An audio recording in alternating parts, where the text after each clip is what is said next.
कोल्हापूरमध्ये एक अफलातून आणि जबरदस्त रिझल्ट आलेला आहे.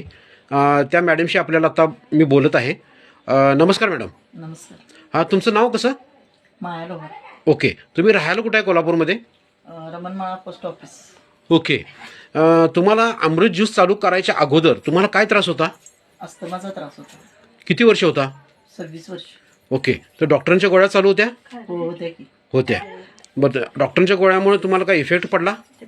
नाही तेवढ्यापुरतच याचा फरक पडत होता.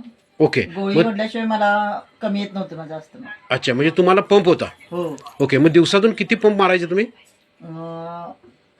पहिला एक ओढायची, नंतर जर नाही कमी आली तर मी 2-2 गोळ्याचे असे 4 गोळ्या पंप ओढायचे. म्हणजे दिवसात तुम्हाला 4 पंप लागायचे? हो. ओके.